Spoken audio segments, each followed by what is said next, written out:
భారత చైతన్య యువజన పార్టీ అధ్యక్షుడు బోడే రామచంద్ర యాదవ్ ప్రస్తుతం మనకి అందుబాటులో ఉన్నారు. రామచంద్ర యాదవ్ గారు నమస్తే. నమస్తే అన్న. రామచంద్ర యాదవ్ గురించి చాలా విషయాలు చెప్పాల్సి ఉంటుంది. అతిపెద్ద యుద్ధం చేస్తూ ఉన్నాడు ఒక విధంగా చెప్పాలి అంటే. గత 5-6 ఏళ్ల నుంచి ఆయన చేస్తున్న యుద్ధం మాటల్లో చెప్పలేనిది చెప్పాల్సి ఉంటుంది. ఎందుకంటే అప్పుడు అధికారంలో ఉన్న వైఎస్ఆర్ కాంగ్రెస్ పార్టీ పైన, ఆ పార్టీలో రెండో స్థానంలో ఉన్న పెద్దిరెడ్డి రామచంద్రారెడ్డి పైన అలుపెరగని పోరాటం రామచంద్ర యాదవ్ చేస్తూనే ఉన్నారు. ఆయన చేస్తున్న పోరాటంలో ఏకంగా ఆయన ఇంటి మీదే దాడులు చేశారు. ఇల్లు మొత్తాన్ని ధ్వంసం చేసేశారు కొన్ని వందల మంది వచ్చి. ఆ తర్వాత పోలీస్ స్టేషన్ చుట్టూ వెళ్ళినా కూడా ఆయనకి న్యాయం జరగలేదు. చివరికి కేంద్ర ప్రభుత్వానికి చెప్పుకుంటే కేంద్ర ప్రభుత్వం ఆయనకి ఏకంగా వై సెక్యూరిటీ ఇచ్చింది. ఒక దశలో పెద్దిరెడ్డి రామచంద్రారెడ్డి అక్రమాలను బయటపెట్టేందుకు, వైఎస్ఆర్ కాంగ్రెస్ పార్టీ నిర్లక్ష్యాన్ని బయటపెట్టేందుకు సొంతంగా హెలికాప్టర్ మీద చిత్తూరు, కడప జిల్లాల్లో ఏరియల్ సర్వే చేశారు రామచంద్ర యాదవ్. ఆ తర్వాత భారత చైతన్య యువజన పార్టీ పేరుతో ఆయన ఒక పార్టీని కూడా స్థాపించారు. మొన్నటి ఎన్నికల్లో ఆ పార్టీ తరఫున అభ్యర్థులు పోటీ కూడా చేశారు. సో ఇప్పుడు రామచంద్ర యాదవ్ ప్రస్తావన ఎందుకు వచ్చింది అంటే ఖచ్చితంగా ఈ సమయంలో చెప్పుకోవాల్సింది. ఎందుకంటే అదే పెద్దిరెడ్డి రామచంద్రారెడ్డి మీద ఎన్నో ఏళ్లుగా అలుపెరగని పోరాటం చేస్తున్న రామచంద్ర యాదవ్ అదే క్రమంలో ఇప్పుడు పార్టీ ప్రభుత్వం మారిన తర్వాత తెలుగుదేశం పార్టీ కూడా పెద్దిరెడ్డి రామచంద్రారెడ్డి అక్రమాలపైన విచారణ జరుపుతోంది. మదనపల్లిలో ఉన్న ఆర్డీఓ కార్యాలయం అగ్ని ప్రమాదం తర్వాత పెద్దిరెడ్డి రామచంద్రారెడ్డి బాధితులు ఎవరైనా ఉంటే ముందుకు రావాలని పిలుపునిస్తే కొన్ని వందల మంది అక్కడి కలెక్టరేట్కి తరలి వస్తూ ఉన్నారు. అంతేకాకుండా పెద్దిరెడ్డి రామచంద్రారెడ్డి మంత్రిగా ఉన్నప్పుడు ఆయన మీద ఉన్న వివాదాలు, ఆయన అవినీతికి సంబంధించి విచారణ చేస్తోంది ప్రభుత్వం. సో దానికి దీనికి లింక్ ఏంటి అంటే ఇప్పుడు ప్రభుత్వం మారిన తర్వాత కూటమి ప్రభుత్వం ఆయన మీద విచారణ చేస్తోంది. కానీ గత 5-6 ఏళ్లకు ముందు నుంచే రామచంద్ర యాదవ్ పెద్దిరెడ్డి రామచంద్రారెడ్డి మీద విపరీతమైన పోరాటం చేస్తూనే ఉన్నారు. ఆ క్రమంలో ఎన్నో ఎదురు దెబ్బలు తిన్నారు. అదే క్రమంలో పోరాటం చేస్తున్నారు. తాజాగా ఇప్పుడు మదనపల్లిలో ఆర్డీఓ కార్యాలయం అగ్ని ప్రమాదం తర్వాత కూడా ఆయన పెద్దిరెడ్డి రామచంద్రారెడ్డి మీద కోర్టులో ఒక కేసు వేశారు. ఆ కేసు కోర్టులో విచారణ కూడా సాగుతోంది. పర్టికులర్గా ఆయన అఫిడవిట్లో ఆయన ఆస్తుల వివరాలు దాచిపెట్టారు. 142 ఆస్తులకు సంబంధించి ఆయన వివరాలు బయట పెట్టలేదు కాబట్టి అనర్హుడిగా ప్రకటించాలి అని స్టిల్ ఈ రోజుకి కూడా ఆయన పోరాటం చేస్తూనే ఉన్నారు. ఒకసారి మీరు దృశ్యాలు చూస్తూ ఉన్నారు. అది పొంగనూరులో రామచంద్ర యాదవ్ నివాసం పైన దాడులు చేశారు. ఒక 200 మంది పెద్దిరెడ్డి రామచంద్రారెడ్డి మనుషులు వెళ్ళి విధ్వంసం చేసేసారు. అంటే లోపల ఉన్న మనుషులంతా ప్రాణభయంతో అరచేతుల్లో పెట్టుకుని లోపల దాక్కోవాల్సిన పరిస్థితి వచ్చింది. ఆ విధంగా వెళ్ళి కార్లు ధ్వంసం చేశారు, అద్దాలు ధ్వంసం చేశారు, ఇల్లంతా కూడా నామరూపాలు లేకుండా పగలగొట్టేశారు. చంపేస్తామంటూ మొత్తం కుటుంబ సభ్యులందరి మీద దాడికి వెళ్తే వాళ్ళంతా లోపల ఉంటే బయట జరుగుతున్న దాడి మొత్తాన్ని చూస్తూ ఉంటే గుండెల్లో వణుకు పుడుతుంది. ఆ రకమైన పరిస్థితిని రామచంద్ర యాదవ్ ఆయన కుటుంబ సభ్యులు ఫేస్ చేశారు. అందుకని ఆ దృశ్యాలు కూడా మీరు ఫేస్ చేస్తున్నారు. అదే ఆయన ఇల్లు పొంగనూరులో ఉన్న రామచంద్ర యాదవ్ నివాసం. ఆ నివాసం లోపల పెద్దిరెడ్డి రామచంద్రారెడ్డి అనుచరులు ఏ రకంగా విధ్వంసం చేస్తున్నారో కూడా మీరు ఒకసారి దృశ్యాల్లో చూడవచ్చు. సో ఆ తర్వాత దాని మీద కేసులు పెట్టారు కానీ ఇంతవరకు యాక్షన్ తీసుకున్నారో లేదో తెలియదు. సో అది ఆయన గురించి ఇంట్రడక్షన్. ఇంతసేపు ఎందుకు చెప్పాల్సి వచ్చింది అంటే సో ఇవాళ అదే పెద్దిరెడ్డి మీద అలుపెరగిన పోరాటం కొనసాగిస్తూనే ఉన్నారు రామచంద్ర యాదవ్. ఒకసారి రామచంద్ర యాదవ్ గారి దగ్గరికి వెళ్దాం. యాదవ్ గారు, మీ గురించి చెప్పిన ఇంట్రడక్షన్ అంతా కరెక్టేనా? కరెక్టేనా? ఇప్పుడే చూసామండి, మీరు గతంలో దాదాపు ఒక 3 ఏళ్ల క్రితం అనుకుంటాను మీ ఇంటి మీద పెద్దిరెడ్డి రామచంద్రారెడ్డి అనుచరులు విధ్వంసం సృష్టించిన దృశ్యాలు. ఎందుకు మీకు పెద్దిరెడ్డికి మధ్య అసలు వివాదం ఎందుకు వచ్చింది? ఎందుకు మీరు పెద్దిరెడ్డి మీద ఫైట్ చేస్తూ ఉన్నారు? పెద్దిరెడ్డి గారికి నాకు వ్యక్తిగతమైన వివాదాలు ఏమీ లేవన్నా. 2019లో వైఎస్ జగన్మోహన్ రెడ్డి గారి ప్రభుత్వం అధికారంలోకి వచ్చిన తర్వాత రాష్ట్ర వ్యాప్తంగా జరిగిన అరాచకాలు, దోపిడీ, దౌర్జన్యాలు ఒక ఎత్తు అయితే పుంగనూరు నియోజకవర్గంలో కావచ్చు, చిత్తూరు జిల్లాలో కావచ్చు, పెద్దిరెడ్డి రామచంద్రారెడ్డి గారు, అతని కుటుంబ సభ్యులు, అతని అనుచరులు చేసిన అరాచకాలు, దోపిడీ మరో ఎత్తు. సో దీని మీద ఆ రోజు నుండి కూడా నేను పోరాటం చేస్తూ వస్తున్నాను. ఎక్కడ రాజీ లేని పోరాటం చేస్తున్నాను. వీళ్ళు చేస్తున్న ప్రతి అరాచకాన్ని ఎండగట్టి ప్రజల్లోకి తీసుకెళ్లే ప్రయత్నం చేశాను. ఏదో రకంగా నన్ను నిలువరించాలనో లేదా నన్ను అడ్డు తప్పించాలనో అన్ని రకాలుగా వాళ్ళ చేసే ప్రయత్నాలు అన్నీ చేశారు 5 సంవత్సరాల్లో. కేవలము ఇంటి మీద దాడి మాత్రమే కాదు, వాళ్ళు చేసిన ప్రయత్నము అధికారాన్ని అడ్డం పెట్టుకొని, పోలీసులను అడ్డం పెట్టుకొని, రెవెన్యూ వాళ్ళని అడ్డం పెట్టుకొని, ప్రజల్లోకి వెళ్ళనివ్వకుండా, మీటింగులకు పర్మిషన్లు ఇవ్వకుండా, వాళ్ళు చేసిన అక్రమ ప్రాజెక్టుల్ని కనీసము సందర్శించడానికి కూడా అవకాశం లేకుండా అనేక రకాలుగా అరాచకాలు చేశారు. వాటన్నింటికి ఈరోజు వాళ్ళు సమాధానం చెప్పాల్సిన రోజులైతే మాత్రం వచ్చాయి. ఇవాళ మీరు పెద్దిరెడ్డి రామచంద్రారెడ్డి అక్రమాస్తుల మీద ఒక పిటిషన్ వేశారు. హైకోర్టులో విచారణ కూడా రేపో మాపో మళ్ళీ వాయిదా ఉన్నట్టుంది. సో ఏంటి 142 ఆస్తులకు సంబంధించిన డాక్యుమెంట్లు కోర్టులో పెట్టారు. సో మాకు కూడా పంపించారు, డాక్యుమెంట్స్ కూడా చూసాము. ఇది ఈ 142 ఆస్తులు పెద్దిరెడ్డి రామచంద్రారెడ్డి ఫైల్ చేసిన అఫిడవిట్లు ఎక్కడా లేవా? మీరు క్రాస్ చెక్ చేయండి అన్న, అతని అఫిడవిట్ ఆన్లైన్లో దొరుకుతుంది. ఈ 142 ఆస్తులకు సంబంధించిన వివరాలు కూడా మీకు ఆన్లైన్లో దొరుకుతుంది. ఈ 142 ఆస్తుల గురించి ఎక్కడ అతని అఫిడవిట్లో పొందుపరచలేదు కాబట్టి ఈరోజు ఈ ఫైల్ని హైకోర్టు యాక్సెప్ట్ చేశారు. దీని మీద విచారణ మొదలుపెట్టారు. ఎట్టి పరిస్థితుల్లోనూ పెద్దిరెడ్డి రామచంద్రారెడ్డి గారు అనర్హత వేటు నుండి తప్పించుకునే ప్రసక్తే లేదు. ఖచ్చితంగా అతని రాజకీయ జీవితంలో చివరి దశలో ఇలా అతను చేసిన పాపాలు పండే రోజు దగ్గరలోనే వస్తుంది. ఎలా అండి అంటే 1-2 ఆస్తులు దాయటము, 1-2 అఫిడవిట్లో తప్పులు చేయటము కామన్గా రెగ్యులర్గా చూస్తూ ఉంటాం. వాటికి కూడా కొన్నిసార్లు కోర్టులో అనర్హత వేటు వేసిన సందర్భాలు ఉన్నాయి. కానీ ఒక మంత్రిగా చేసిన వ్యక్తి బహుశా 5 సార్లు 6 సార్లు ఎమ్మెల్యే ఆయన కొడుకు 3 సార్లు ఎంపీగా ఉన్నారు, ఆయన తమ్ముడు ఎమ్మెల్యేగా ఉన్నారు. ఇంతటి రాజకీయ పలుకుబడి ఉన్న ఇంతటి చరిత్ర ఉన్న పెద్దిరెడ్డి రామచంద్రారెడ్డి ఏకంగా 142 ఆస్తులను ఎట్లా దాయగలిగారు అని. నేను ఏం చేసినా నన్ను ప్రశ్నించే వాళ్ళు ఉండరు. నాకు అధికారం ఉంటుంది కాబట్టి అధికారాన్ని అడ్డం పెట్టుకొని నేను ఎవరినైనా ఏ విధంగా అయినా దాడులు చేసైనా, అధికారాన్ని అడ్డం పెట్టుకొనైనా, పోలీసులను అడ్డం పెట్టుకొనైనా నేను చేసింది చెల్లుతుందనే ఒక రకమైన అహంకారంతో ఇలాంటి చర్యలు చేశారు. అండ్ దీనికి ప్రధాన కారణం ఏమంటే ఈ ఆస్తులు ఏవి కూడా అతను కష్టార్జితంతో సంపాదించినవి కాదు, లేదా అతనికి వాళ్ళ తండ్రుల దగ్గర నుండినో లేదా వాళ్ళ తాతల దగ్గర నుండినో వచ్చిన ఆస్తులు కాదు. ప్రజల దగ్గర నుండి బలవంతంగా లాక్కున్న ఆస్తులు, కబ్జా చేసిన ఆస్తులు, ఏదైతే దోపిడీ చేసిన ఆస్తులు ఉన్నాయి కాబట్టి వీటన్నిటినీ కూడా అఫిడవిట్లో చూపించకుండా దాచే ప్రయత్నం చేశారు. వీటితో పాటు ఇంకా వేల ఎకరాలు ఉన్నాయన్నా ఖచ్చితంగా ఇప్పుడున్న కూటమి ప్రభుత్వం దీని మీద దృష్టి కేంద్రీకరించి అతని మీద విచారణ జరిపించినట్టయితే ఈ జిల్లాలో అతని బాధితులు వేల మంది ఉన్నారు, వాళ్ళందరికీ కూడా న్యాయం జరుగుతుంది. ఆ దిశగా ప్రయత్నం చేయాలని చెప్పి, ఆ దిశగా చర్యలు తీసుకోవాలని చెప్పి ప్రభుత్వాన్ని కూడా నేను కోరుకుంటున్నాను. టోటల్గా మీకున్న అంచనా ప్రకారం పెద్దిరెడ్డి రామచంద్రారెడ్డి ఆయన ఫ్యామిలీ ఆస్తుల విలువ ఎంత ఉండొచ్చండి? ఆస్తులు విలువ కట్టాలంటే అది నేను కానీ ఇప్పుడు ఉన్న ప్రభుత్వం కూడా కట్టలేదన్నా. ఎందుకంటే 5 సంవత్సరాలకు ముందు పెద్దిరెడ్డి కుటుంబం వేరు, 2019 తర్వాత పెద్దిరెడ్డి కుటుంబం వేరు. ఇతనికి కేవలం ఆంధ్రప్రదేశ్ మాత్రమే కాదు, వీళ్ళ కుటుంబానికి పక్క రాష్ట్రాల్లో ఆస్తులు ఉన్నాయి, పక్క దేశాల్లో ఆస్తులు ఉన్నాయి, కంపెనీలు ఉన్నాయి, బ్యావరేజ్ ఫ్యాక్టరీస్ ఉన్నాయి, మైన్స్ ఉన్నాయి, కోల్ మైన్స్ ఉన్నాయి. అదేవిధంగా విదేశాల్లో అనేక రకాలుగా చైన్ లింక్ ఆఫ్ ఏదైతే షాపింగ్ మాల్స్ ఉన్నాయో వీటన్నింటిలో కూడా షేర్స్ ఉన్నాయి. ఒక రకమైన చీకటి సామ్రాజ్యాన్ని రామచంద్రారెడ్డి గారి కుటుంబము విస్తరించింది. దీన్నంతటినీ కూడా విచారణ జరిపించి రాబోయే రోజుల్లో ఇలాంటి అవినీతి పరులు ఎవరైనా ఇలాంటి అవినీతి చెయ్యాలంటే భయపడే విధంగా ప్రభుత్వం చర్యలు తీసుకోవాల్సిన అవసరం అయితే ఉంది.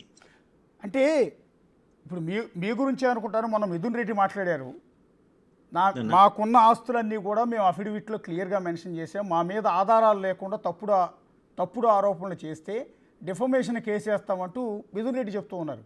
అంటే అంత కాన్ఫిడెంట్గా ఎలా చెప్పగలుగుతున్నారు? వేయమని చెప్పండి అన్న.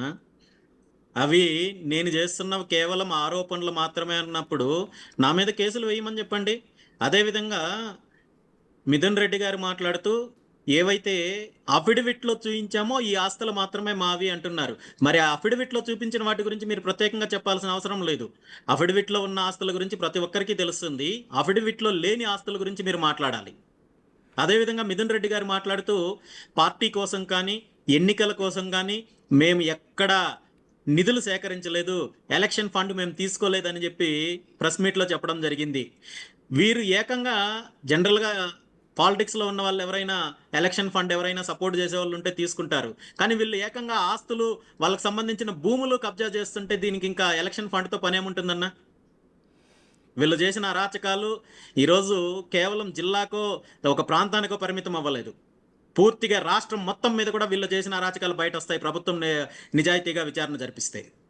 ఇప్పుడు మీరు 142 ఆస్తులకు సంబంధించి 142 డాక్యుమెంట్లు మీరు కోర్టులో ఫైల్ చేశారు. సో ఆ కాపీలో మొదటిది ఓపెన్ చేశానండి. ఒకటి జిల్లా తిరుపతి, మండలం తిరుపతి రూరల్, గ్రామం తిరుచానూరు, ఇది తిరుపతికి సంబంధించింది. క్రమ సంఖ్య 1, సర్వే నంబర్ 2, సర్వే నంబర్ 480/1, విస్తీర్ణం 3.02 అంటే 3 ఎకరాలు. సో రాణి విస్తీర్ణం మొత్తం స్వభావం, సో ఆయకట్టు విస్తీర్ణం 3.02. పట్టాదారు లేకపోతే తండ్రి భర్త పేరు పెద్దిరెడ్డి రామచంద్రారెడ్డి, తండ్రి పి లక్ష్మారెడ్డి. అనుభవదారుడి పేరు పెద్దిరెడ్డి రామచంద్రారెడ్డి, సి లక్ష్మణ్ రెడ్డి. ఓకే, ఇది టోటల్గా పెద్దిరెడ్డి రామచంద్రారెడ్డి పేరు మీదే ఉంది. ఇది ఫస్ట్ది మీరు పెట్టిన 142 డాక్యుమెంట్స్లో మొదటి డాక్యుమెంట్ తీస్తే అది తిరుచానూరులో ఉన్న ఆయనకు సంబంధించిన 3 ఎకరాల భూమి డైరెక్ట్గా పెద్దిరెడ్డి రామచంద్రారెడ్డి పేరు మీదే ఉంది. తన పేరు మీద, అతని భార్య పేరు మీద ఉన్న ఆస్తులు మాత్రమే నేను చెప్పిన ఈ 142 ఆస్తులన్నా. ఇంకా అతని కుటుంబ సభ్యుల పేర్ల మీద ఉన్న ఆస్తులు, అతని బినామీల పేర్ల మీద ఉన్న ఆస్తులు తీసుకుంటే 1000 ఎకరాలు, 1000 డాక్యుమెంట్స్ వస్తాయి. ఇవేవి కూడా ఎన్నికల అఫిడవిట్లో పొందుపరచాల్సిన అవసరం లేదు. కానీ అతని పేరు మీద, అతని భార్య పేరు మీద ఉన్న వాటి మాత్రమే 142 ఆస్తులు దాచాడు. మీరు అన్నట్టు 1-2 ఆస్తులు మిస్ అయితే అదేదో పొరపాటున చేశాడు అనుకోవచ్చు. ఇది ఖచ్చితంగా ఇంటెన్షనల్గా నేను ఏం చేసినా చెల్లుతుంది, నన్ను ఎవరు ఏం చెయ్యలేరు, నాకు అధికారం ఉంటుంది, మేము మళ్ళీ అధికారంలోకి వస్తామని చెప్పి ఒక రకమైన దౌర్జన్య ఆలోచనతో ఇలాంటి కార్యక్రమం చేశాడు. ఖచ్చితంగా దీనికి శిక్ష అనుభవిస్తాడు. ఇంకో కొన్ని డాక్యుమెంట్ తీశానండి. తర్వాతి డాక్యుమెంటు ఇది కూడా సర్వే నంబర్ 120/1A, ఇది మండలం చౌడేపల్లి, గ్రామం దిగువపల్లి, సర్వే నంబర్ 128/1A. ఇది బహుశా ఆయన నియోజకవర్గం చౌడేపల్లికి సంబంధించిన భూములు. ఇక్కడ దాదాపు పూర్తి విస్తీర్ణం 45 సెంట్లు. 45 సెంట్లు పట్టాదారు పేరు ఆదినారాయణ అని ఉంది. తర్వాత పి స్వర్ణలత అని ఉంది. కింద రామచంద్రారెడ్డి అని ఉంది. అంటే భర్త పేరు రామచంద్రారెడ్డి, బహుశా రామచంద్రారెడ్డి గారి భార్య అండి ఆవిడ. వీళ్ళ భార్య పేరు స్వర్ణలత గారన్న. ఓకే, ఆదినారాయణ పేరు మీద కూడా ఉందండి.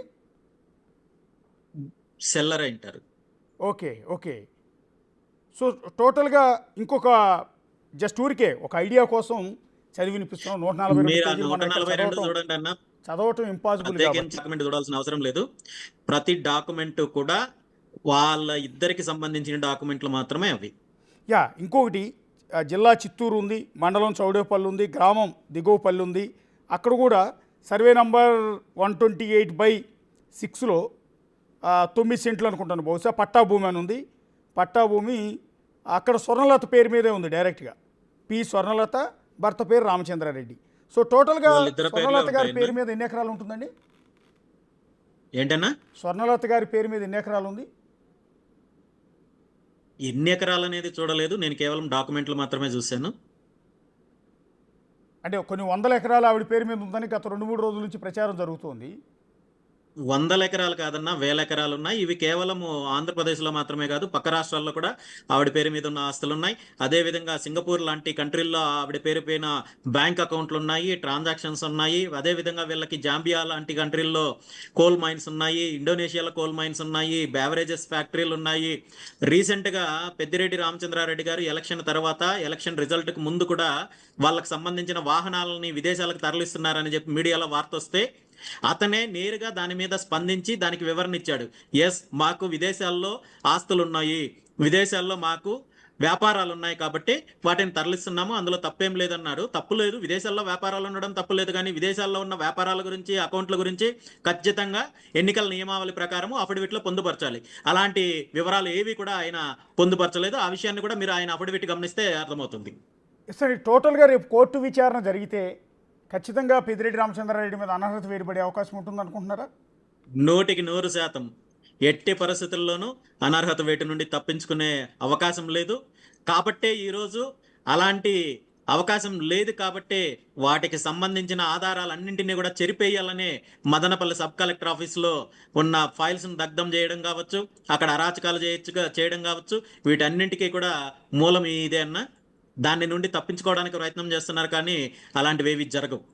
అంటే మదనపల్లి ఆర్డీఓ ఆఫీస్లో ఫైల్స్ తగలబెట్టడం వల్ల పోయేదేమీ లేదు. కావాలంటే ఎంఆర్ఓ ఆఫీస్లో ఉంటాయి, లేదంటే ఆన్లైన్లో ఉంటాయి, ఇంకా కాదంటే కలెక్టరేట్లో ఉంటాయి. ఇన్ని మార్గాలు ఉండగా ఒక్కచోట తగలబడితే నష్టం ఏంటి అని స్వయంగా ఆయనకు మద్దతు ఇస్తూ జగన్మోహన్ రెడ్డి గారు నిన్న మాట్లాడారు. కరెక్ట్ అన్న. ఆ విషయము జగన్మోహన్ రెడ్డి గారికి తెలిసిన విషయం పాపము వీళ్ళకి తెలియదు. వీళ్ళు కేవలం దోపిడీ చేయడము, లేదంటే దౌర్జన్యాలు చేయడం, ఇలా కాల్ చేయడం మాత్రమే వీళ్ళకి తెలుసు. దీని రికార్డ్స్ ఆన్లైన్లో ఉంటాయి, లేదంటే మళ్ళీ దాన్ని రీజనరేట్ చేయొచ్చు. ఇలాంటి టెక్నికల్ విషయాలు, అలాంటి నాలెడ్జ్ వీళ్ళకు ఉండదు. వీళ్ళకున్న నాలెడ్జ్ వల్ల ఏ విధంగా దోపిడీ చేయాలి, ఏ విధంగా అవినీతి చేయాలి, ఏ విధంగా దౌర్జన్యాలు చేయాలనే దాని మీద వీళ్ళకి నాలెడ్జ్ ఉంది. అక్కడ జరిగిన సంఘటన తర్వాత వీళ్ళకి ఆ విషయం అర్థమైంది కాబట్టి ఇప్పుడు దాని నుండి తప్పించుకునే ప్రయత్నం చేయాలని చెప్పి అన్ని రకాలుగా ప్రయత్నం చేస్తున్నారు. ఇప్పుడు మదనపల్లి అగ్ని ప్రమాదం మీరన్నారు, ఆ ఫైల్స్ ఏదైతే మీరు చెప్తున్న 1000 ఎకరాలు ఆస్తులకు సంబంధించి, కబ్జాలకు సంబంధించిన వివరాలు బయటపడతాయన్న ఉద్దేశంతో తగలబెట్టారు అని. అయితే ఆ విచారణ కోసం ఆయన సిసోడియా గారు వెళ్తే అక్కడ కొన్ని వందల మంది తరలి వస్తున్నారు పెద్దిరెడ్డి బాధితులు. ఇది ఎక్స్పెక్ట్ చేశారా మీరు? ఇంతమంది ఈరోజు ఇప్పుడే ఏదో బ్రిటిష్ వాళ్ళ నుంచి మన చేతిలోకి ఇంకా ఇప్పుడు బయట వచ్చిన వాళ్ళు కాదన్నా, ఇంకా చాలా మంది ఉన్నారు. ఇంకా ఖచ్చితంగా ప్రభుత్వం వీళ్ళ మీద చర్యలు తీసుకుంటుంది అనే నమ్మకం ప్రజల్లో కలిగితే ప్రతి ఊరిలో, ప్రతి వీధిలో, ప్రతి గల్లీలో వీళ్ళ బాధితులు ఉన్నారు. ఖచ్చితంగా వాళ్ళందరూ కూడా బయట వస్తారు. ఇప్పటి వరకు ఇన్ని సంఘటనలు జరుగుతున్నా ప్రభుత్వము హడావిడి చేస్తుంది, ఏదో ఎంక్వైరీ చేస్తున్నాము, ఫిర్యాదులు స్వీకరిస్తున్నాము అంటున్నారు తప్ప ఇప్పటి వరకు దీని మీద ఎటువంటి కేసు ఫైల్ చేయలేదు. ఏ ఒక్కరి మీద చర్యలు కూడా తీసుకోలేదు.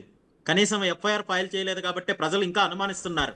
ఖచ్చితంగా దీని మీద నెక్స్ట్ స్టెప్ ప్రభుత్వం తీసుకున్నట్టయితే ఇంకా బాధితులు వేలల్లో ఉన్నారు, వాళ్ళందరూ కూడా బయట వస్తారు.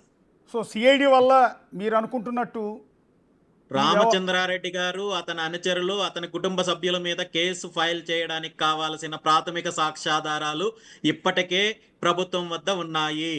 ప్రభుత్వము వెంటనే కేసు ఫైల్ చేసి వీళ్ళ మీద విచారణ జరిపించాలంటే వీళ్ళని అరెస్ట్ చేయాలి.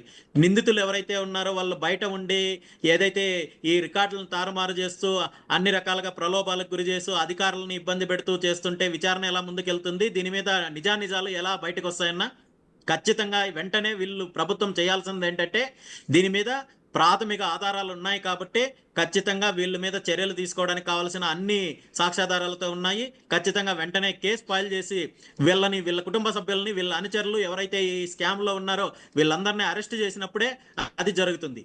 నిష్పక్షపాతంగా విచారణ జరుగుతుంది. ఎవరైతే బాధితులు ఉన్నారో వాళ్ళకి న్యాయం జరుగుతుంది. బాధితులందరూ క్లియర్గా చెప్తూ ఉన్నారండి. డైరెక్ట్గా ఆయా స్థలాలు, పొలాలకు సంబంధించిన, ఆస్తులకు సంబంధించిన డాక్యుమెంట్లు తీసుకొచ్చి మీడియాకు చూపిస్తున్నారు, సిసోడియా గారికి ఇస్తూ ఉన్నారు. ఇది పెద్దిరెడ్డి, ఆయన తమ్ముడు ద్వారకానాథ్ రెడ్డి, కొడుకు మిథున్ రెడ్డి, వీళ్ళందరూ ఆక్రమించారు, వాళ్ళ చెర నుంచి మా భూములు మాకు ఇప్పించండి, మా ఆస్తులు. నేరుగా బాధితులు రిటర్న్ గా ఫిర్యాదు చేసి నేరుగా సాక్ష్యం చెప్తున్నప్పుడు కేసు ఫైల్ చేయడానికి ఇంతకంటే ఆధారాలు ఏం కావాలన్నా? ఈ రోజు నా దగ్గర 142 ఆస్తులకు సంబంధించిన వివరాలు ఇచ్చాను. ఇవన్నింటిలో కూడా మీరు అన్నట్టు ఇందులో 3 ఎకరాలు ఉంది, 4 ఎకరాలు ఉంది, 10 ఎకరాలు ఉంది, 20 ఎకరాలు ఉంది.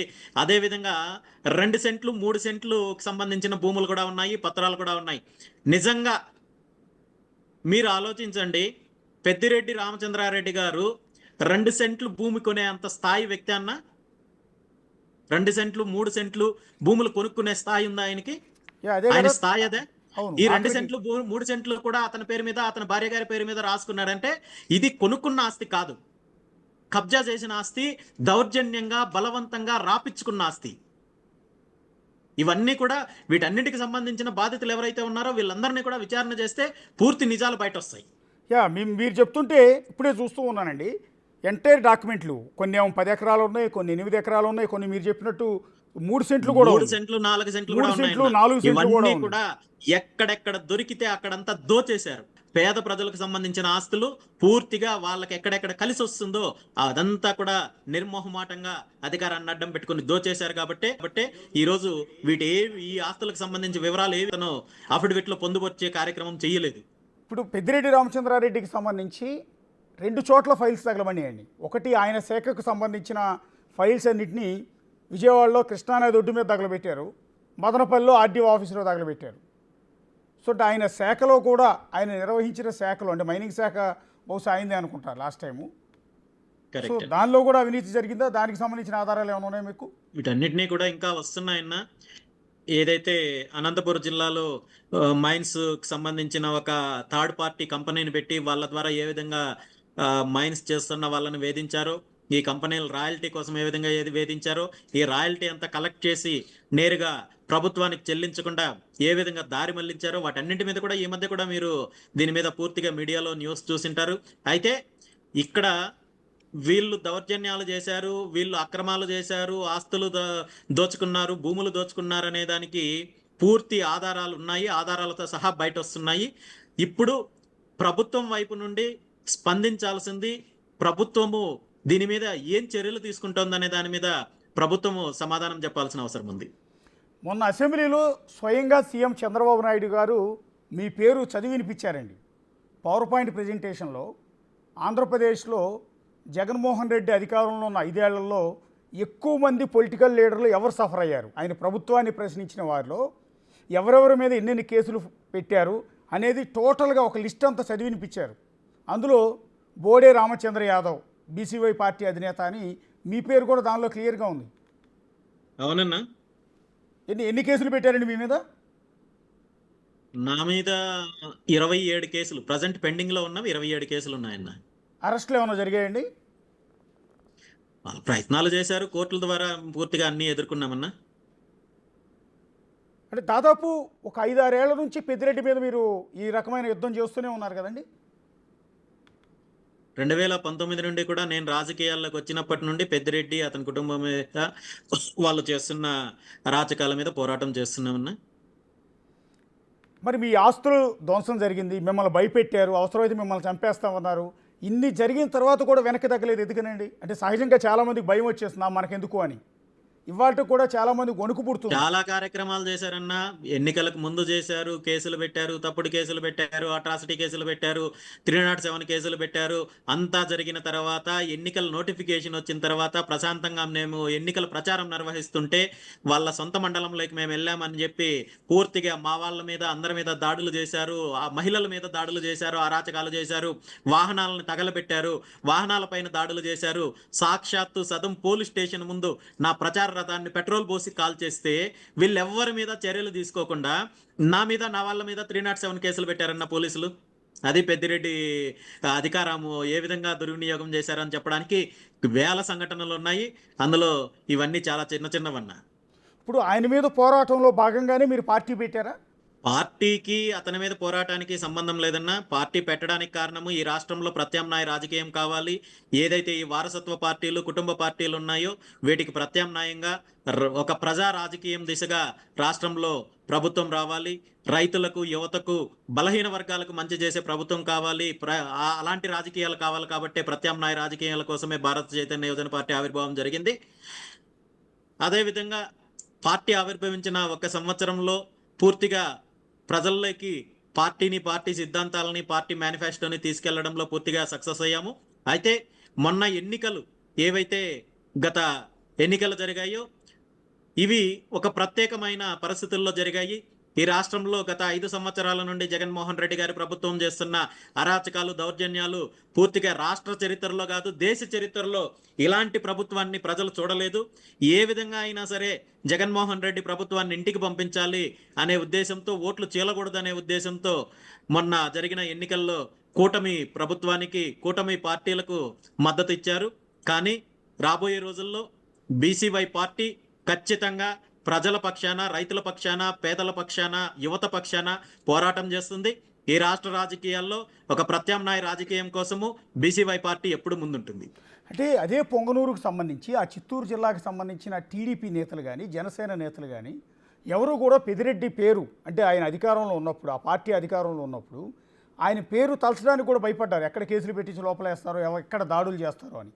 కానీ ఆ టైంలో కూడా, అంటే ప్రతిపక్షంలో ఉన్న టీడీపీ నేతలు కూడా ముందుకు రాని సమయంలో కూడా రామచంద్ర యాదవ్ ఇంత ధైర్యంగా పెద్దిరెడ్డి మీద అంత దూకుడుగా ఎలా వెళ్ళగలిగారు? అంటే మీకు ఏ అండ చూసుకుని చేశారు అని అడగొచ్చాము. పోరాటం చేయాలనే నిర్ణయం తీసుకున్న తర్వాత 2019లో నేను రాజకీయంగా ముందుకొచ్చిందే ఇతను చేస్తున్న అరాచకాలు, 2 సార్లు అతన్ని గెలిపించిన 2019 నాటికి నియోజకవర్గానికి ఏమీ చెయ్యలేదు కాబట్టే దౌర్జన్యాలు చేస్తున్నాడు కాబట్టి ఇలాంటి అరాచక శక్తులను ఓడించాలని ఆ రోజు రాజకీయాల్లోకి రావడం జరిగింది. ఎన్నికల తర్వాత పూర్తిగా అతను అధికారంలోకి వచ్చిన తర్వాత పూర్తిగా అతను చేస్తున్న దౌర్జన్యాలని మొదటి నుండి కూడా పోరాటం చేస్తూ వచ్చాను. దానికి అనుగుణంగానే కేవలము పెద్దిరెడ్డి రామచంద్రారెడ్డి మీదే కాదు, రాష్ట్ర వ్యాప్తంగా కూడా రాష్ట్రంలో ఎవరైతే బలహీన వర్గాలకు జరుగుతున్న అన్యాయం పైన, రైతులకు జరుగుతున్న అన్యాయం పైన అనేక రకాలుగా పోరాటం చేశాను. 4 సంవత్సరాలు పోరాటం చేసిన తర్వాత 2023 జూలై 23న పార్టీ ఆవిర్భావం జరిగిందన్న. కానీ ఎలా రామచంద్ర యాదవ్ గారు ఆ రోజుల్లో మీ మీద జరిగిన దాడుల నేపథ్యంలో ఏ పొలిటీషియన్కైనా కూడా భయం పుడుతుంది. ఎందుకంటే ఏ టీడీపీ నేత మీద దాడి జరిగితే ఆ పార్టీ అధినేత చంద్రబాబు నాయుడు సపోర్ట్ ఉంటుంది, ఆ పార్టీ అండ ఉంటుంది, ఆ పార్టీ కార్యకర్తలు అండ ఉంటుంది. లేదా వైసీపీ వాళ్ళ మీద జరుగుతుంది, ఆ పార్టీ అండ ఉంటుంది. కానీ ఆ రోజు మీ తరపున ఏ పార్టీ లేదు, మీరు ఇండివిజువల్గానే ఫైట్ చేశారు. కానీ ఇన్ని దాడుల తర్వాత నాకెందుకు వచ్చిందని వెనక్కి తగ్గే ఆలోచన ఎప్పుడు రాలేదా? ఇలాంటి వాటికి అన్నింటికి మానసికంగా సిద్ధపడే నేను రాజకీయంగా ముందుకు వచ్చానన్నా. ఇలాంటి దాడుల వల్లనో లేదా ఈ కేసుల వల్లనో నన్ను భయపట్టించాలి, నన్ను బెదిరించాలనుకుంటే అది వాళ్ళ మూర్ఖత్వము. ఇప్పుడు మీ ఇంటి మీద దాడి జరుగుతున్న అలా విజువల్స్ చేస్తే ఏం జరుగుతుందో కూడా వాళ్ళు చూశారు. ఇప్పుడు మీ ఇంటి మీద దాడి జరుగుతున్న విజువల్స్ పక్కన చూస్తూ ఉన్నామండి. వచ్చి గ్రిల్ మీద కొన్ని వందల మంది వచ్చి మీ ఇంటి అద్దాలన్నీ పగల కొడుతున్నారు, విధ్వంసం చేస్తున్నారు. బహుశా లోపల నుంచి మీరు ఆ సమయంలో మీరు ఇంట్లోనే ఉన్నారా? ఇంట్లో ఉన్నానన్నా. ఓకే, వాళ్ళు దాడి చేయటం, మీ మీద అటాక్ చేయడానికి వచ్చారు వాళ్ళు. ఖచ్చితంగా నన్ను, నా కుటుంబ సభ్యుల్ని హత్య చేయడానికే ఆ రోజు వచ్చారు. సుమారు 300-400 మంది మారణాయుధాలతో వచ్చారు. నా ఇంటికి పూర్తి ప్రొటెక్షన్ ఉంది కాబట్టే లోపలికి రాలేకపోయారు. బయట వాళ్ళు చేసిన విధ్వంసం సుమారు 3 గంటల పాటు విధ్వంసం చేస్తే ఈ చుట్టుపక్కలకి ఏ ఒక్క పోలీసు కానీ ఏ ఒక్కరు కానీ వచ్చే ప్రయత్నం కూడా చేయలేదు. ఆనాడు జరిగిన సంఘటనకు అప్పటి మంత్రి రామచంద్రారెడ్డి గారు, అతని కుటుంబ సభ్యులు, అతని అనుచరులు, అతని పార్టీకి సంబంధించిన వాళ్ళు ఉంటే దీనికి పరోక్షంగా ప్రత్యక్షంగా సహకరించింది అప్పటి పోలీస్ డిపార్ట్మెంట్, ముఖ్యంగా అప్పుడు ఎస్పీగా చేసిన నిశాంత్ రెడ్డి సహకారం ఉంది పూర్తిగా. 100% అన్న. ఆనాటి సంఘటన ఖచ్చితంగా నిశాంత్ రెడ్డి గారు, అదేవిధంగా డిఐజీగా ఉన్న అమ్మిరెడ్డి గారు, వీళ్ళిద్దరు కూడా సహకరించారు. సో ఈ గవర్నమెంట్ వచ్చిన తర్వాత వాళ్ళిద్దరిని పక్కన పెట్టినట్టున్నారు కదా. ఎలక్షన్ టైంలో నా మీద మళ్ళీ జరిగిన దాడికి బాధ్యత తీసుకున్నందుకు అప్పుడు నేను ఇచ్చిన ఫిర్యాదు మేరకు డిఐజీ గారిని తప్పించారు, నిశాంత్ రెడ్డి గారిని అంతకుముందే తప్పించారు. సో ఇప్పుడు పెద్దిరెడ్డి మీద పోరాటం చేసే క్రమంలో మీ మీద ఈ దాడుల తర్వాత మీరు అమిత్ షా గారిని కలిశారు కదండి. అవునన్నా. అప్పుడు మీకు వై సెక్యూరిటీ ఇచ్చారా? కరెక్ట్. ఇప్పుడు స్టిల్ వై సెక్యూరిటీ కొనసాగుతుందండి మీకు? కొనసాగుతుందన్న. వై ప్లస్ సెక్యూరిటీ అంటే ఎలా ఇది సాధ్యం అర్థం కాలేదు రామచంద్రరావు యాదవ్. చాలామందికి అర్థం కాని విషయం ఈరోజు కూడా. ఎక్కడో ఒక పొంగనూరులో ఉన్న రామచంద్ర యాదవ్ పెద్దిరెడ్డి మీద చేసే యుద్ధంలో ఈ విధమైన దెబ్బలు తిని ఈ పరిస్థితుల్లో అమిత్ షా దగ్గరికి వెళ్తే ఆయన అపాయింట్మెంట్ ఇచ్చి వెంటనే మీకు వై ప్లస్ సెక్యూరిటీ ఇచ్చి ఇది ఒక విచిత్రంగాను ఒక చర్చనీయాంశమైంది. అప్పట్లో ఎలా సాధ్యమైందని అడిగితే ఇందులో అంత ఆశ్చర్యపోవాల్సిన అవసరం ఏముందన్నా, మీరు చాలా పాత ప్రశ్న అడుగుతున్నారు. అంటే ఒక దోపిడీదారుడి పైన ప్రభుత్వాన్ని, అధికారాన్ని అడ్డం పెట్టుకొని నేను ఏం చేసినా చెల్లుతుందని చెప్పి అరాచకాలు చేస్తున్న ఒక అరాచక శక్తి పైన నేను పోరాటం చేస్తుంటే నన్ను, నా కుటుంబాన్ని హత్య చేయాలి, అంతమొందించాలని చెప్పి 100 మంది ఏకంగా దాడి చేస్తే దానికి ప్రభుత్వంలో ఉన్న పెద్దలు దాని వెనకుండి సాక్షాత్తు రాష్ట్ర ప్రభుత్వంలో కీలకంగా ఉన్న ఒక మంత్రి, అతని అనుచరులు, అతనికి సహకరిస్తున్న పోలీస్ డిపార్ట్మెంట్, ఇంతమంది వాళ్ళు దీని మీద తీసుకొని నా మీద, నా కుటుంబ సభ్యుల మీద హత్యా ప్రయత్నం చేస్తే దాని మీద సెంట్రల్ ఇంటెలిజెన్స్ రిపోర్ట్స్ నాకు ప్రాణహాని ఉంది అని చెప్పి రిపోర్ట్స్ ఇచ్చి దాని మీద ప్రభుత్వం స్పందించి కేంద్ర హోంశాఖ మంత్రిగా అమిత్ షా గారు స్పందించి నాకు సెక్యూరిటీ ఇస్తే ఇందులో ఆశ్చర్యపోవాల్సిన అవసరం ఏముంది? ఇందులో వేరే రకంగా మాట్లాడాల్సిన అవసరం ఏముందన్నా? ఏం లేదు, వేరే రకంగా మాట్లాడేది ఏమి లేదు. కానీ అందరికి ఆశ్చర్యం ఏంటంటే బేసిక్గా మీరు బీజేపీ కూడా కాదు. ఇప్పుడు కేంద్ర ప్రభుత్వము ఈ దేశంలో ఎవరైతే పోరాటం చేస్తున్న వాళ్ళు, ఎవరికైతే ప్రాణహాని ఉందో వాళ్ళకి సెక్యూరిటీ ఇవ్వడం అనేది కేంద్ర ప్రభుత్వం చేసే ప్రాథమిక చర్య. ఇక్కడ పార్టీలకు రాజకీయాలకి సంబంధం లేదు. ఆనాడు ప్రతిపక్షంలో ఉన్న చంద్రబాబు నాయుడు గారికి కేంద్ర ప్రభుత్వం సెక్యూరిటీ ఇచ్చింది. ఈనాడు ప్రతిపక్షంలో కేంద్రంలో ప్రతిపక్షంలో ఉన్న ఎవరైతే రాహుల్ గాంధీ ఉన్నారో వాళ్ళకి సెక్యూరిటీ ఇస్తోంది. ప్రియాంక గాంధీకి సెక్యూరిటీ ఇస్తోంది. అదేవిధంగా ప్రతిపక్షంలో ఉన్న అఖిలేష్ యాదవ్ గారికి సెక్యూరిటీ ఇస్తోంది. ఎంతో మంది ప్రతిపక్ష నాయకులకు కేంద్ర ప్రభుత్వం సెక్యూరిటీ ఇస్తోంది. ఇందులో ప్రత్యేకించి నాకొక్కడికే ప్రత్యేకంగా ఇవ్వలేదు, అండ్ కారణం లేకుండా అసలు ఇవ్వలేదు. కానీ మీరు అప్పుడు నేను ఇందాక నుంచి అడుగుతుంది అది మిమ్మల్ని టీడీపీతో కంపేర్ చేస్తున్నా. ఎందుకంటే అప్పుడు ప్రతిపక్షంలో ఉన్న కీ రోల్ తీసుకోవాల్సిన, లేకపోతే ఇలాంటి ఫైట్ చేయాల్సిన బాధ్యత వాస్తవానికి మీరే చెప్తున్నారన్నా.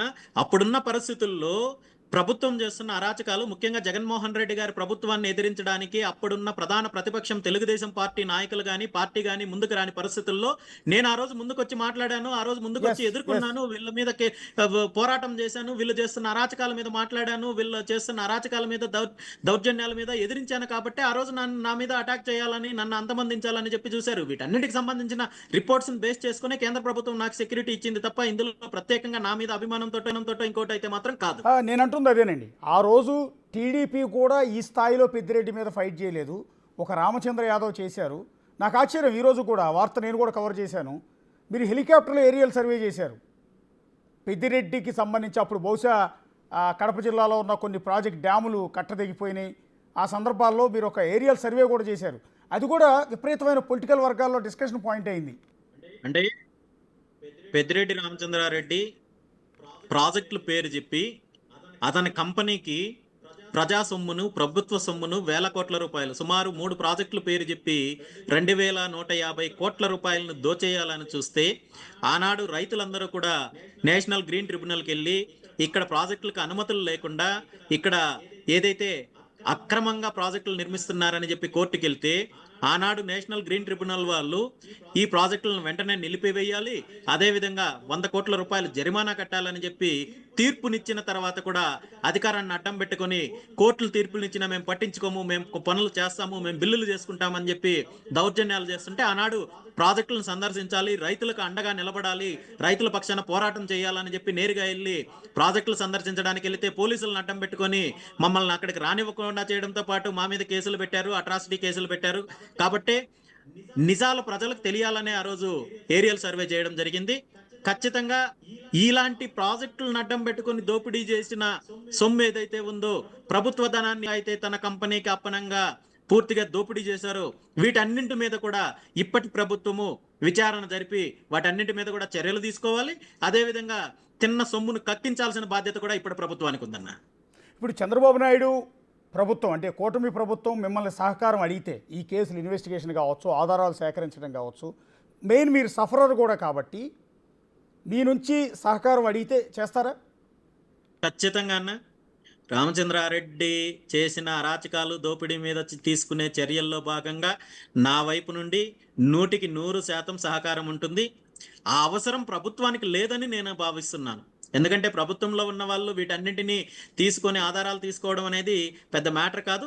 నా వైపు నుండి ఎలాంటి సహకారం కావాలన్నా నేను అందించడానికి సిద్ధంగా ఉన్నాను. అంటే రీసెంట్గా పెద్దిరెడ్డి రామచంద్రారెడ్డి, ఆయన కొడుకు మిథున్ రెడ్డి మీద, ఆయన తమ్ముడు ద్వారకానాథ్ రెడ్డి మీద పవన్ కళ్యాణ్ గారు అంటే డిప్యూటీ సీఎం పవన్ కళ్యాణ్ కూడా కొన్ని కామెంట్ చేశారు. రెడ్ శాండల్ అక్రమ రవాణా మొత్తం కూడా పెద్దిరెడ్డి కనుసన్నల్లోనే జరిగింది, వేల కోట్ల వ్యాపారం జరిగింది అన్న ఆరోపణలు చేశారు. మీకేమైనా సమాచారం ఉందండి రెడ్ శాండల్ గురించి? రెడ్ శాండల్ గురించి మొదట పోరాటం మొదలుపెట్టిందే నేనన్నా. దీనికి సంబంధించి కేంద్ర ప్రభుత్వానికి ఎన్నోసార్లు ఫిర్యాదు చేశాను. అప్పటి కేంద్ర అటవీ శాఖ మంత్రి భూపేంద్ర యాదవ్ గారికి ఫిర్యాదు చేయడం జరిగింది. దాని మీద కమిషన్ కూడా వేయడం జరిగింది. ఆ కమిషన్కి రాష్ట్ర ప్రభుత్వం ఆనాడు సహకరించకుండా ఇక్కడ ఎలాంటి అక్రమాలు జరగలేదు, ఇక్కడ చాలా సవ్యంగా ఉన్నాయి అని చెప్పి కూడా తప్పుడు రిపోర్ట్ ఇవ్వడం జరిగింది. ఆనాటి నుండి కూడా పోరాటం చేస్తున్నాము. రెడ్ శాండల్ పూర్తిగా చిత్తూరు జిల్లాలో పెద్దిరెడ్డి రామచంద్రారెడ్డి గారి అధికారంతో, అదేవిధంగా రిషాంత్ రెడ్డి లాంటి అవినీతి పరులైన ఐపీఎస్ ఆఫీసర్ల సహకారంతో యథేచ్ఛగా వెంకటేశ్వర స్వామి సొమ్ము వేల కోట్ల రూపాయలు ఈరోజు అన్యాక్రాంతమవుతోంది, దోపిడీ చేస్తున్నారు. దీని మీద చర్యలు తీసుకోవాలని చాలాసార్లు పోరాటం చేశాం. దీని మీద కేంద్ర ప్రభుత్వం దృష్టికి కూడా తీసుకెళ్లడం జరిగింది. కానీ అప్పుడున్న రాష్ట్ర ప్రభుత్వము దీని మీద పూర్తిగా స్పందించలేదు, సహకరించలేదు. ఎందుకంటే రాష్ట్ర ప్రభుత్వంలో ఉన్న పెద్దలకు ఈ ఎర్రచందనం స్మగ్లింగ్ లో వాటా ఉంది కాబట్టి వాళ్ళు ఆనాడు స్పందించలేదు. దీని మీద కూడా ఇప్పుడున్న కూటమి ప్రభుత్వము గత 5 సంవత్సరాల్లో జరిగిన ఎర్రచందన స్మగ్లింగ్ మీద కూడా ఒక ఒక విచారణ కమిటీ వేస్తే దీని మీద చాలా నిజాలు బయట వస్తాయి. వీళ్ళు ఎక్కడెక్కడ దాచారో వేల కోట్ల రూపాయలు అవన్నీ కూడా వెనక్కి తీసుకుని వచ్చే అవకాశం కూడా ఉంటుంది. కాబట్టి ఆ విషయం కూడా ఇప్పుడున్న కూటమి ప్రభుత్వం ఆలోచించాల్సిందిగా కోరుతున్నాను. పవన్ కళ్యాణ్ గారు మీ పేరే చెప్పారు మొన్న, రామచంద్ర యాదవ్ పోరాటం చేస్తున్నారు అనేది పవన్ కళ్యాణ్ గారి నోటి వెంట కూడా మీ పేరు వచ్చిందండి. అయితే ఫస్ట్ టైం అసలు మొట్టమొదట రెడ్ శాండల్ స్కామ్ మొత్తాన్ని వెలుగులోకి తీసుకొచ్చింది మీరే అన్న విషయం జనాలందరికీ కూడా ఇప్పుడిప్పుడే తెలుస్తోంది. రెండోది, శేషాచలం అడవులు మొత్తాన్ని పెద్దిరెడ్డి రామచంద్రారెడ్డి తుడిచేశారు, మొత్తం క్లీన్ చేసేశారంటారు, నిజమేనండి? నిజం కావచ్చన్నా, ఎందుకంటే 5 సంవత్సరాల్లో వాళ్ళు పూర్తి లైసెన్స్ తీసుకొని చేసినట్టు ఎర్రచందనం స్మగ్లింగ్ చేశారు. 5 సంవత్సరాల్లో ఎర్రచందనం స్మగ్లింగ్ సంబంధించి ఒక్క కేసు లేదు, ఎలాంటి ఎక్కడ దీని మీద చర్యలు లేవు. పూర్తిగా ఒక పక్క ప్రభుత్వము, ఒక పక్క పోలీస్ డిపార్ట్మెంట్ కూడా ఆనాడు సహకరించింది. వీటన్నింటి మీద కూడా ఇప్పుడున్న ప్రభుత్వము విచారణ జరిపితే అన్ని నిజాలు బయట వస్తాయి. అంటే నిన్న జగన్మోహన్ రెడ్డి గారు మాట్లాడింది మీరు చూసుంటారు. పెద్దిరెడ్డి రామచంద్రారెడ్డిని, మిథున్ రెడ్డిని ఆయన పూర్తి స్థాయి సపోర్ట్ చేశారు. అంటే వాళ్ళు చాలా మంచివాళ్ళు, వాళ్ళు చాలా పుణ్యాత్ములు, మీరు అనవసరంగా తప్పుడు మాట్లాడుతూ ఉన్నారు. ఒకటి ఏంటంటే, ఒకవేళ నిజంగా వాళ్ళు తప్పుడు పనులు చేసేవాళ్ళు అయితే ఆయన 5-6 సార్లు ఎమ్మెల్యేగా అక్కడ ఎందుకు గెలిపిస్తారు? ఆయన తమ్ముడిని ఎమ్మెల్యేగా ఎందుకు గెలిపిస్తారు? వాళ్ళ కొడుకు మిథున్ రెడ్డి 3 సార్లు ఎంపీగా ఎందుకు గెలిపిస్తారు? సో వాళ్ళు మంచివాళ్ళు కాబట్టే, బాగా పాలిస్తున్నారు కాబట్టే వాళ్ళని అలా గెలిపిస్తున్నారు కదా అనేది జగన్మోహన్ రెడ్డి గారు అంటున్నమాట. ఎన్నికల్లో గెలుపోవటములు మంచి చెడుని నిర్ణయిస్తాయనుకుంటే అది జగన్మోహన్ రెడ్డి మూర్ఖత్వం అన్నా, అంతకుమించి ఇంకేం కాదు. జగన్మోహన్ రెడ్డి ఒక్కడే ఈ రాష్ట్రంలో పెద్దిరెడ్డి రామచంద్రారెడ్డి అతని కుటుంబ సభ్యుల్ని వెనకేసుకొని వస్తున్నారు తప్ప ఇంకెవ్వరు, కనీసం వాళ్ళ పార్టీలో ఉన్న వాళ్ళు కూడా, వాళ్ళ పార్టీలో మినిస్టర్లుగా చేసిన వాళ్ళు కూడా వీళ్ళ పేరు చెప్తే ఉమ్మేస్తున్నారు. ఆ జగన్మోహన్ రెడ్డికి దీని మీద ఎప్పుడు జ్ఞానోదయం అవుతుందో. నిజంగా జగన్మోహన్ రెడ్డి గారు ఇప్పటికైనా జరిగిన తప్పుని సరిదిద్దుకొని అతని మైండ్ సెట్ మార్చుకొని రాబోయే రోజుల్లో ఒక నిజాయితీతో కూడిన నిజమైన రాజకీయం చెయ్యాలనుకుంటే అతను చెయ్యాల్సిన మొట్టమొదటి చర్య పెద్దిరెడ్డి రామచంద్రారెడ్డి లాంటి దోపిడీదారుని, అతని కుటుంబ సభ్యుల్ని పార్టీ నుండి సస్పెండ్ చేసి పార్టీ ప్రక్షాళన మొదలు పెడితే వచ్చే 5 సంవత్సరాల నాటికైనా జగన్మోహన్ రెడ్డిని ప్రజలు విశ్వసిస్తారేమో, అది కూడా గ్యారంటీ లేదు. కానీ అలాంటి చర్యలు తీసుకోకపోగా ఇప్పుడు కూడా అతను ఒక రకమైన మైకంలో ఉంటూ వీళ్ళందరూ చాలా మంచి వాళ్ళు, వీళ్ళంత సౌమ్యులు, వీళ్ళు దేశోద్ధారకులు అని చెప్పి వెనకేసుకురావడం చూస్తుంటే ఇంత ఘోరమైన ఓటమి వచ్చిన తర్వాత కూడా జగన్మోహన్ రెడ్డికి బుద్ధి రాలేదనే విషయాన్ని ఈ రాష్ట్ర ప్రజలు చర్చించుకుంటున్నారు. పెద్దిరెడ్డి రామచంద్రారెడ్డి సొంత నియోజకవర్గం పొంగనూరులో, బహుశా మీ ఇల్లు ఉన్నది అక్కడే కాబట్టి అడుగుతున్నాను. అక్కడ కనీసం ఆయన మాటకు ఎదురెళ్లితే ఆ నియోజకవర్గంలో ఉన్న ఏ గ్రామంలో బతికే అవకాశం కూడా లేదని రాత్రి కొంతమంది టీడీపీ సంబంధించిన వాళ్ళు ఫోన్ లైన్లో మాట్లాడిన సందర్భంలో చెప్తూ ఉన్నారండి. వాస్తవాలు కదన్నా, ఈ సంఘటనలు ఎన్నో జరిగాయి కాబట్టి ఇవన్నీ బయట వస్తున్నాయి. వీటికి అంతం పలకాలి. ఏది ఏం జరిగినా రామచంద్రారెడ్డి అతని కుటుంబ సభ్యుల దౌర్జన్యాలకు, వాళ్ళ కుటుంబానికి రాజకీయ సమాధి కట్టాలంటే, ప్రజలకు మంచి జరగాలంటే, పుంగనూరు నియోజకవర్గానికి, చిత్తూరు జిల్లాకి, రాయలసీమకి మంచి జరగాలంటే పూర్తిగా రామచంద్రారెడ్డి కుటుంబము రాజకీయాల నుండి వెలివేయాలి. అతని కుటుంబం చేసిన అవినీతిని కక్కించాలి, వాళ్ళని శిక్షించాలి. అది ఇప్పుడున్న కూటమి ప్రభుత్వానికి అవకాశం ఉంది. మరి వీళ్ళు ఏ మేరకు చర్యలు తీసుకుంటారో, ఏ మేరకు అవినీతిని కక్కిస్తారో మనము రాబోయే రోజుల్లో చూడాల్సి. అంటే జగన్ గారు ఏమంటారంటే, వీళ్ళిద్దరూ తిరుపతిలో యూనివర్సిటీలో చదివేటప్పుడు పెద్దిరెడ్డి రామచంద్రారెడ్డి చంద్రబాబు నాయుడు గారిని కొట్టారు, ఆ పగతో ఇవాళ ఆయన మీద కేసులు పెట్టి వేధిస్తున్నాడు అన్న మాట అంటూ ఉన్నారు. అంతే తప్ప ఆయన ఏం తప్పుడు పనులు చేయలేదు అని. రాష్ట్రానికి 5 సంవత్సరాల ముఖ్యమంత్రిగా పనిచేసిన వ్యక్తి, ఒక పార్టీకి అధ్యక్షుడిగా ఉన్న వ్యక్తి ఇలాంటి చిల్లర విషయాలు మాట్లాడుతున్నాడంటే అతను ఎంత దిగజారిపోయాడో మనం అర్థం చేసుకోవచ్చు. అంతకంటే దీని గురించి మనం ఎక్కువ మాట్లాడకూడదన్నా.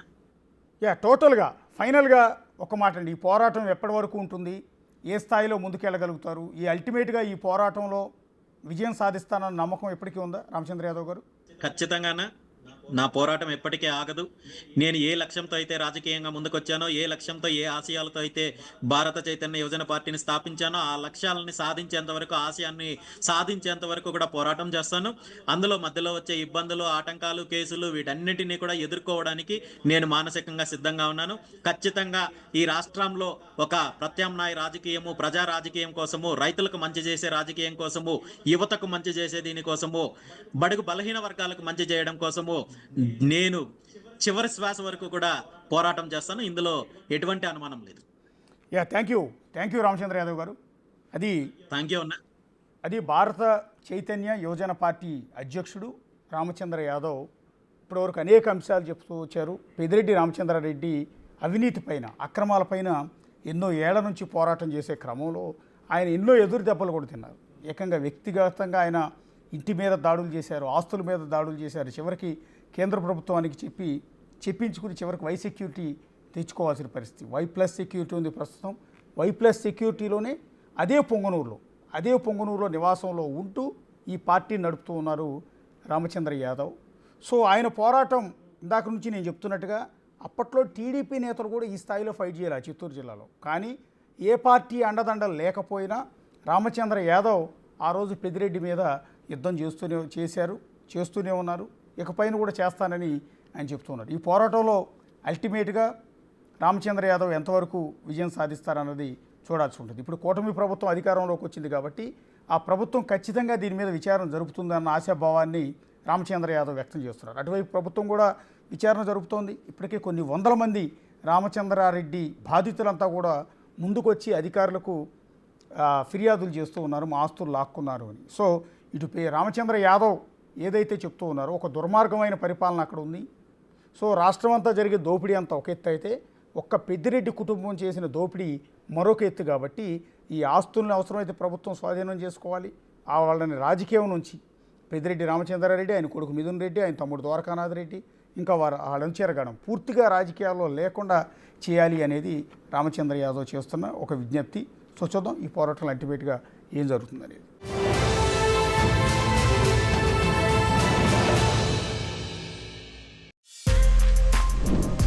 For more videos like this, subscribe Big TV channel.